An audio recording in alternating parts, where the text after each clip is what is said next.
Sterling, and I work for Manomet, a nonprofit based in Massachusetts. I'm a shorebird biologist on the Georgia Bight Shorebird Conservation Initiative. And the goal of this initiative, which was launched about 3 years ago, is to bring together all of the partners that are working hard to protect the places that shorebirds need, from the northeast coast of Florida, the Georgia coast, and the South Carolina coast. So we know that this region of the world, the Georgia Bight, is a really important place for shorebirds from across the whole hemisphere. And we also know that there have been a lot of people that have been working hard to protect these places throughout their careers. So what we're doing at Manomet with this Georgia Bight Shorebird Conservation Initiative is trying to help increase capacity, increase outreach and education to address some of the most significant threats that shorebirds face in this area. Manomet's mission is to bring together science and people to create conservation solutions to tackle some of the biggest threats to our world. And so that is what my role here on the southeast coast is all about, trying to use science, education, outreach, and management to create solutions for shorebirds in partnership with a variety of collaborators. So one of the big questions that we're all asking is, why should we focus on saving species?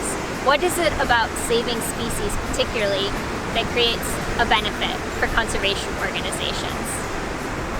And I think one of the things that we've seen at Manomet, and that I've seen in my work here in the Georgia Bight, is that when we focus on saving a species, we can build a connection between people and a place. So we've got birds that come and use our Georgia coast from thousands of miles away, and when we start to understand who these birds are and who they represent as an entire species, we can build emotional ties between people and the places that the birds need.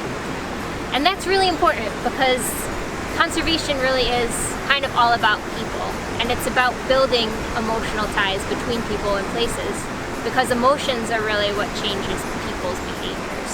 And so that's one of the things that we can do when we build connections between people and species.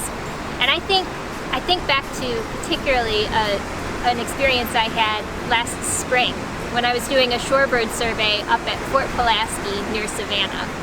And I was out on the beach looking and counting all of these migratory shorebirds that were there feeding at Fort Pulaski on horseshoe crab eggs. And most of the shorebirds had already departed for their Arctic nesting grounds. It was towards the end of migration. And so the beach was filled with thousands of semi-palmated sandpipers and sanderlings, kind of smaller migratory shorebirds.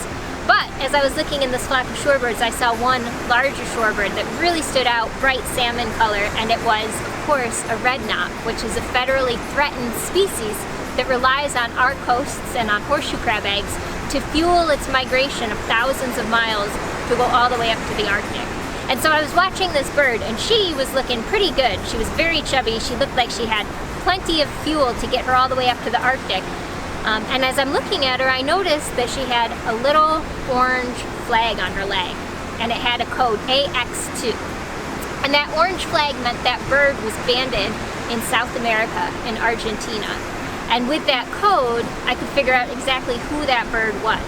So I reached out to colleagues in South America and sent a message to Patricia Gonzalez, who's done lots of banding of red knots down in Argentina around Tierra del Fuego.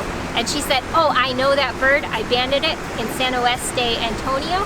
And when we banded it in 2017, it was actually one of the last red knots to be hanging out before it flew north. It was a straggler even then in 2017 when it was banded. And so we traded stories about me seeing this red knot on the beach in Georgia and her seeing the red knot when she captured it down in Argentina.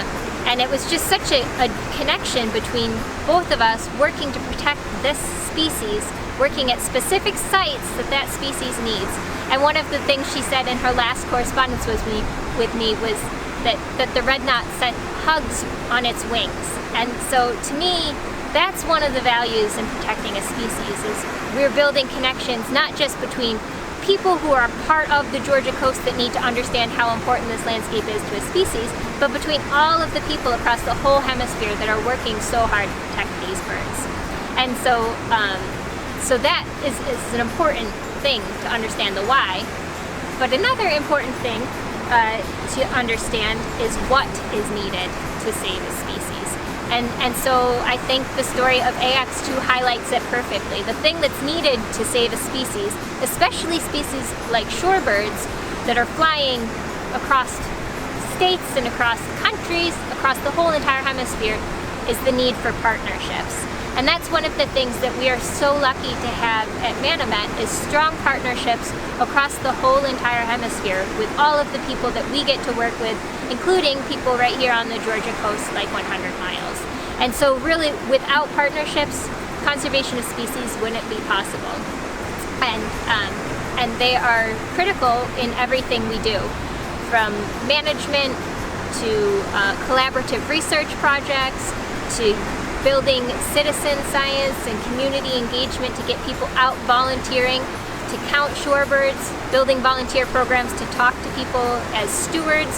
All of it comes back to partnerships, and that is one of the most critical parts of species conservation. I'm so looking forward to the opportunity tonight to think more deeply about what species conservation can mean as we all try to make a difference in the world. Thank you so much for joining, and look forward to learning more with you all.